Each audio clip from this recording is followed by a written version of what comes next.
అందరికీ నమస్కారం. ముందుగా మన సబ్స్క్రైబర్స్కి, వారి కుటుంబ సభ్యులకు మకర సంక్రాంతి శుభాకాంక్షలు. ఈ పండుగ మీ ఇంట్లో ఆనందాన్ని తేవాలని చెప్పేసి, మీకంతా మంచి జరగాలని చెప్పేసి మనస్ఫూర్తిగా కోరుకుంటున్నాను. కుటుంబ సభ్యులతో ఆహ్లాదంగా ఈ పండుగని సెలబ్రేట్ చేసుకోండి. ఈ సందర్భంగా ఒక్కసారి మన పార్టీలో ఏం జరుగుతుంది అన్నది ఆలోచిస్తే చాలా చాలా విషయాలు జరిగాయండి. గత 18 నెలలుగా అలుపెరగని పోరాటం చేస్తున్నాడు వైఎస్ఆర్ కాంగ్రెస్ పార్టీ కార్యకర్త జగన్మోహన్ రెడ్డి గారి అడుగుజాడల్లో. ఒకసారి మనం గమనిస్తే 2019 నుంచి దాదాపు 2023 వరకు తెలుగుదేశం వాళ్ళు ఏ ఉద్యమాలు చేయలేదు. వాళ్ళు అసలు రోడ్లపైకి రాలేదు. వాళ్ళు అసలు ప్రజా సమస్యల్ని గాలి కొదిలేసి, పవన్ కళ్యాణ్ హైదరాబాద్లో ఉండేవాడు, చంద్రబాబు నాయుడు హైదరాబాద్లో ఉండేవాడు, నారా లోకేష్ సైకిల్ దొక్కుతూ బరువు తగ్గాలి అది ఇది అని చెప్పేసి వాళ్ళు 99% హైదరాబాద్లోనే ఉన్నారు. వాళ్ళు ఎవరు కూడా రాలేదు. కోవిడ్ 2 ఏళ్ళు రావడం కూడా వాళ్ళకి కలిసి వచ్చింది. అంటే ఇది రెస్ట్ తీసుకోవడానికి. వాళ్ళు చేసేది ఏమి లేక, అంటే ఆన్లైన్లో మనం ఏదో మాట్లాడుకున్నట్టు, ఆటలు ఆడుకున్నట్లు వాళ్ళు కూడా ఏదో యుద్ధం జరుగుతుంటే రష్యాకి యుక్రెయిన్కి మధ్యలో గూగుల్ మ్యాప్స్ చూసి యుద్ధం ఆపే అని చెప్పేసి పట్టాభితో చెప్పడం, ఇట్లా ఏదో టైంపాస్ చేసుకున్నారు తప్పితే వాళ్ళు ఏమీ ఉద్యమాలు చేయలేదు. కానీ వైఎస్ఆర్ కాంగ్రెస్ పార్టీ కార్యకర్త మాత్రం ఎన్నో కేసులు పడ్డా, ఎన్ని ఇబ్బందులు ఎదురైనా కానీ రోడ్డుపైకి వచ్చేసి ప్రజల కోసం పోరాటాలు చేశారు.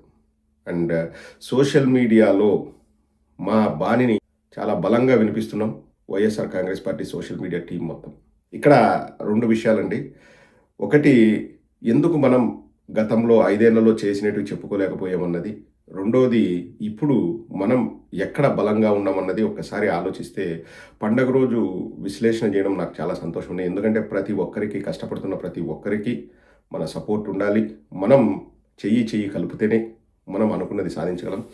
ఒక జర్నలిస్ట్ సోదరుడు, ఇతను టీడీపీకి పక్కాగా పనిచేస్తాడన్న పేరు ఉంది.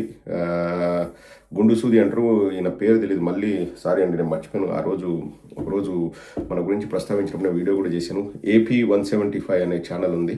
అందులో సోషల్ మీడియా గురించి మాట్లాడుతున్నారు. ఒక్కసారి వారు ఏం చెప్తున్నారో వినండి. తర్వాత మన సోషల్ మీడియా ఏంటన్నది కూడా మనం మాట్లాడుకుందాం.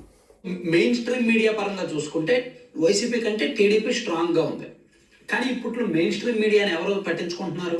మెయిన్ స్ట్రీమ్ మీడియా జోలికి ఎవరు వెళ్ళట్లేదు. అంతా సోషల్ మీడియా షార్ట్స్, రీల్స్, చిన్న షార్ట్ న్యూస్, సోషల్ మీడియా పోస్టింగ్లు, దాని మీద అవే ఎక్కువ చూస్తుంటారు.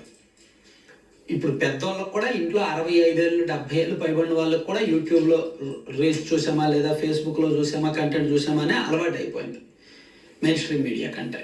సో ఇలాంటప్పుడు కంటెంట్ షార్ట్గా, సింపుల్గా ప్రజెంట్ చేసే సోషల్ మీడియాని జాగ్రత్తగా మెయింటైన్ చేయడం ఇంపార్టెంట్. ఈ విషయంలో టీడీపీతో కంపేర్ చేస్తే వైసీపీ స్ట్రాంగ్గా ఉంది. తెలుగుదేశం పార్టీ సోషల్ మీడియా వీక్గా ఉంది. వీక్గానే ఉంది. తెలుగుదేశం వాళ్ళే అంగీకరిస్తున్న విషయం, తెలుగుదేశం సోషల్ మీడియా వీక్గా ఉంది, YSR Congress party social media బలంగా ఉంది. మా బలం, మా బలగం అంతా కూడా జగన్మోహన్ రెడ్డి గారండి.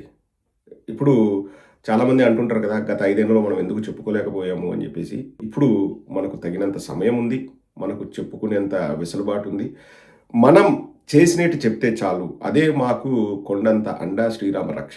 జగన్మోహన్ రెడ్డి గారు పరిపాలనలో ఎక్కడ కూడా సొంత లాభం ఆశించి వారు పనిచేయలేదండి. ప్రజలకు మంచి జరగాలి, ప్రజలకు మంచి జరగాలి, ప్రజలకు మంచి జరగాలని తాపత్రయపడ్డారు. కానీ ఇది చేస్తే మనకు పేరు వస్తుందా, ఇది చేస్తే మైలేజ్ వస్తుందా, ఇది చేస్తే వెయిటేజ్ వస్తుందని ఆలోచించి చేయలేదు. అందుకనే అందరికీ కులం చూడం, మతం చూడం, ప్రాంతం చూడం, పార్టీ చూడం అని చెప్పేసి అర్హులైన అందరికీ కూడా మంచి చేశారు. కానీ చంద్రబాబు నాయుడు గారు పొంగనూరు సభలో డైరెక్ట్గా తెలుగుదేశం వాళ్ళు వైఎస్ఆర్ కాంగ్రెస్ పార్టీ వాళ్ళకి ఏం పనులు చేయొద్దు, వాడు వైఎస్ఆర్ కాంగ్రెస్ పార్టీ వాడైతే వాడికి ఏం పథకాలు ఇవ్వద్దు, వాడికి ఏమి సహాయాలు చేయొద్దు, వాడికి ఏం కాంట్రాక్ట్లు ఇవ్వద్దు అని చెప్పేసి బహిరంగంగా చంద్రబాబు నాయుడు చెప్పాడు. అది వాళ్ళ నైజం.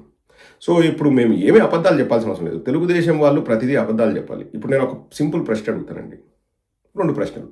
14 లక్షల కోట్లు అప్పన్నారు కదా, మీరు లిస్టు తీసుకొని రాగలరా? మేము 3,02,02,000 కోట్ల అప్పు చేశారు 18 నెలల కాలంలో తెలుగుదేశం వాళ్ళు అని చెప్పేసి మేము ప్రతిదీ కూడా ఆధారంతో పాయింట్ టు పాయింట్ మేము తీసుకొని వస్తాం. కార్పొరేట్ అప్పులు ఎన్ని, RBI తలుపు తట్టి ఎంత అప్పు చేశారు, రాజధాని కోసం ఎంత అప్పు చేశారు, ఇలా ప్రతిదీ మేము లెక్క తీసుకొని వస్తాం.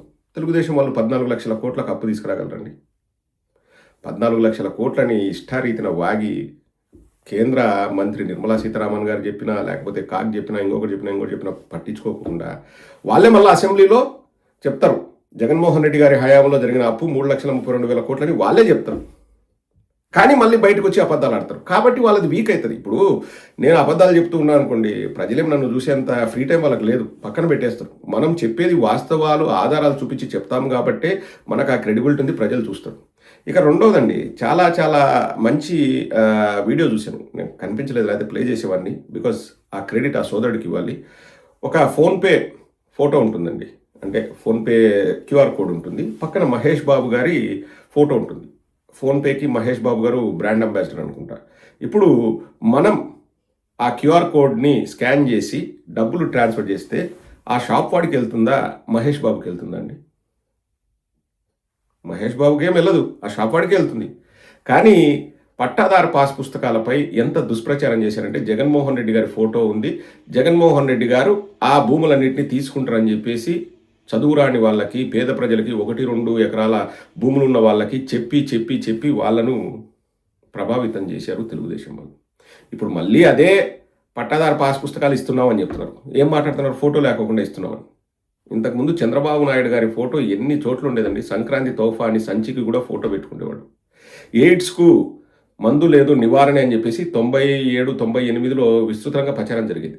ఒక పక్క ఎయిడ్స్ పేషెంట్ ఉండేవాడు, ఒక పక్క చంద్రబాబు ఉండేవాడు. That is the first ever time రాజకీయ నాయకులు బిల్ బోర్డ్స్ పైన, ఈ హోర్డింగ్స్ పైన కనిపించడం. అంతకుముందు ఎప్పుడు ముఖ్యమంత్రులు అట్లా కనిపించేవాళ్ళు కాదు. నేను కూడా ఆశ్చర్యపోయాను. ఎయిడ్స్కు మందు లేదు, నివారణ మార్గం అంటే దానికి చంద్రబాబు నాయుడు ఫోటో ఏందని. పబ్లిసిటీకి పరాకాష్ట చంద్రబాబు నాయుడు. జగన్మోహన్ రెడ్డి గారి ఫోటో పెట్టడం కరెక్టా కాదా అన్నది డిబేట్ కాదు, కానీ ఒక విషయం చెప్తానండి. 1909లోనో 1910లోనో ఈ భూ సర్వేలు జరిగాయి. తరువాత ఒక శతాబ్ద కాలం పాటు మనకు స్వాతంత్రం వచ్చిన తర్వాత కూడా ఎవరు టచ్ చేయలేదు. ఇది కేంద్ర ప్రభుత్వ ఇనిషియేషనే. కానీ అందరికంటే ముందు అమలు చేయాలని చూసింది మన రాష్ట్రం, జగన్మోహన్ రెడ్డి గారు.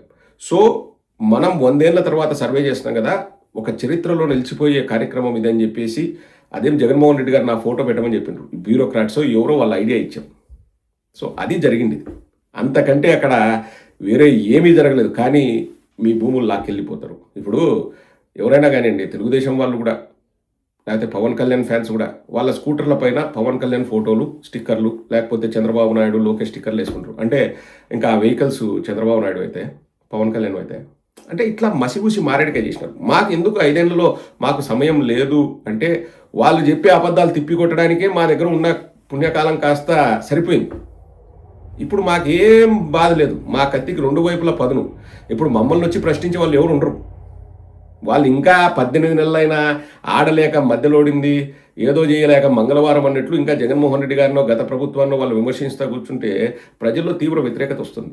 సో దాన్నే మేము తీసుకెళ్తాం. ఇప్పుడు మా పార్టీ వాళ్ళు #CBN ఎఫెక్ట్ అని చెప్పేసి పల్లెలకు వెళ్తున్న వాళ్ళందరూ కూడా అక్కడున్న గుంతల రోడ్లు కానీ, లేకపోతే బెల్ట్ షాపులు కానీ, వాటన్నిటి ఫోటోలు తీసుకొని సోషల్ మీడియాలో పెడుతున్నారు.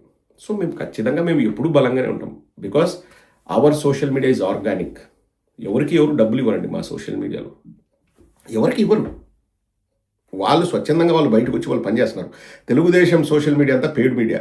ఏదో వాళ్ళ ఒక అబద్ధాన్ని చెప్పి ఇది సర్క్యులేట్ చేయండి అంటే సర్క్యులేట్ చేయాలా, అది వాళ్ళ బతుకులు. I'm sorry to say this, but this is the ground reality. So మేము స్ట్రాంగ్ ఉన్నాం. ఒక సోదరుడు ఒక అద్భుతమైన వీడియో చేశారండి. నేను అందులో ఒక 30 సెకండ్స్ మీకు ప్లే చేసి వినిపిస్తాను. ప్రతిదీ మా దగ్గర ఆధారం ఉండేది. జగన్మోహన్ రెడ్డి గారు గత 5 ఏళ్లలో ఏం చేశారన్న వాళ్ళకి అర్థమయ్యేలాగా కొన్ని పూర్తయ్యాయి, కొన్ని ప్రారంభ దశలో ఉన్నాయి, కొన్ని ఒక 60-70% వర్క్స్ జరిగాయి. కానీ అన్నిటికీ అన్ని అనుమతులు వచ్చేసి ఒరిజినల్గా ల్యాండ్ అయిన కంపెనీస్ గురించి ఒక 30 సెకండ్స్ వినండి, అది విని ముగించేద్దాం.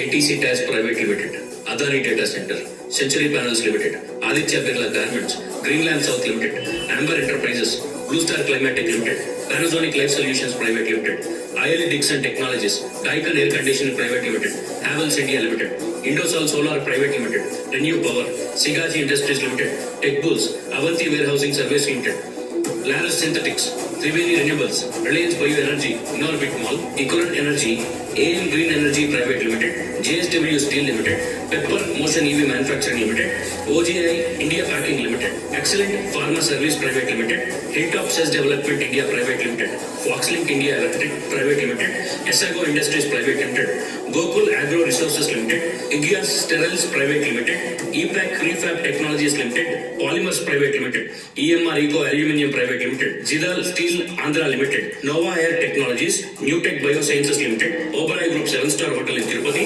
Mega Fruit Processing Limited, Texana Wood Private Limited, TVS Industrial and Logistical Park, Narayana Energy Limited, Dalwaport Biofuels, Shreyas Industries, SCR Mittal, Vishwa Samudra Bioenergy, Bhava Atomic Research Center, Infosys Development Center, Tech Mahindra Development Center, Model X India Foods Private Limited. ఇవి మాత్రమే కాకుండా Bhogapuram international airport కూడా జగన్ గారి హయాంలోనే మొదలైంది. ఇవి మచ్చుకు కొన్ని. ఇంకా మనము గవర్నమెంట్ తరపున కట్టిన శాశ్వత కట్టడాల గురించి మనం మాట్లాడట్లేదు.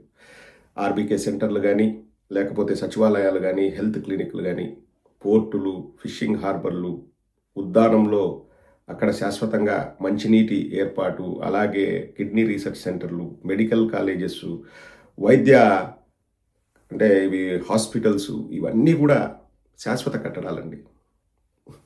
ఇంకా జగన్మోహన్ రెడ్డి గారు ఎంత చేశారంటే మనకు చెప్పుకునేంత టైం లేదు. పైగా ప్రతిపక్ష వాళ్ళ దాడులతో అవి తిప్పికొట్టుకోవడానికే మనకు సమయం సరిపోయింది. ఇప్పుడు ఏం పర్లేదు, మనం కూడా అనుభవం గడించాం, మనం కూడా రాటుదిల ఇనుముకైనా కానీ దెబ్బ తగిలితేనే ఖడ్గం అవుతుంది. ఇప్పుడు మా సోషల్ మీడియా అంతే పవర్ఫుల్గా ఉంది. ఇది శాంపుల్ మాత్రమే. రానున్న రోజుల్లో తెలుగుదేశం వాళ్ళకి ఊహకి అందనంత గొప్పగా మా యువతను, మా కార్యకర్తల్ని మేము తీర్చిదిద్దుకుంటాం, చెయ్యి కలుపుతాం. జగన్మోహన్ రెడ్డి గారిని మరోసారి ముఖ్యమంత్రిని చేసుకునేదాకా మా పోరాటం ఆగదు. ఈ కూటమి ప్రభుత్వం ఎంత దారుణాలు చేస్తున్నాయో మనం చూస్తూనే ఉన్నాం. But very very happy. కష్టపడుతున్న ప్రతి ఒక్కరికి గుర్తింపు ఉంటుంది అన్నది మాత్రం ఖరాఖండిగా చెప్పగలండి. మన ప్రయత్నం మనం చేసుకుంటూ వెళ్దాం. ఎవరైతే కష్టపడుతున్నారో వాళ్లకు తగిన గుర్తింపునిచ్చి, వాళ్లకు తర్ఫీదునిచ్చి, వాళ్ళు మరింతగా పార్టీ కోసం పనిచేసేలాగా ఆ సిస్టమ్ అయితే రెడీ అవుతుంది. ఉన్నాయి, ఇబ్బందులు ఉన్నాయి. మన కార్యకర్త బాధపడింది జగన్ గారి మీద కోపంతో కాదు. కార్యకర్తను పార్టీ పట్టించుకోలేదు 19 నుంచి 24 వరకు, అనుకున్నంతగా కార్యకర్తకు గుర్తింపు లేదు అన్న బాధ అయితే ఉంది. నేను ఫస్ట్ 6 నెలలు, సంవత్సరం రోజుల్లో విన్నవి ఇవే అండి. ఎవరు ఫోన్ చేసినా కానీ ఏందన్నా మనల్ని పట్టించుకోకపోతే, మన పార్టీ అన్నది కార్యకర్తను పట్టించుకోకపోతే ఎట్లా అనేది వందల వేల మంది చెప్పారు. నేను కాదను. అది పట్టించుకోకూడదు అని పట్టించుకోకపోవడం అయితే కాదు. అన్నీ చేస్తున్నాం కదా, అంత మంచి చేస్తున్నాం కదా అని ఒక సిస్టమేటిక్ వేలో వెళ్తూ అక్కడ కొంత కార్యకర్తకు ఇబ్బంది జరిగిన మాట వాస్తవం. కానీ జగన్మోహన్ రెడ్డి గారు ఎన్నోసార్లు బహిరంగంగా చెప్పారు, నాతో కూడా వ్యక్తిగతంగా చెప్పారు, కార్యకర్తలే నెక్స్ట్ 2.0లో వారే ప్రధాన భూమిక పోషిస్తారు, వారికి మనం అండగా ఉంటామని చెప్పేసి జగన్మోహన్ రెడ్డి గారు ప్రతి ఒక్కరితో చెప్తున్నారు. ఒక్కసారి జగన్మోహన్ రెడ్డి గారికి ఏదైనా అనిపించి చెప్పారంటే వెనక్కి తగ్గే ప్రసక్తి ఉండదు. ఈ సందర్భంగా కష్టపడుతున్న ప్రతి ఒక్క వైఎస్ఆర్ కాంగ్రెస్ పార్టీ కార్యకర్తకి మనస్ఫూర్తిగా అభినందనలు తెలియజేస్తూ మీ అందరికీ మకర సంక్రాంతి శుభాకాంక్షలు. I'll see you in my next video.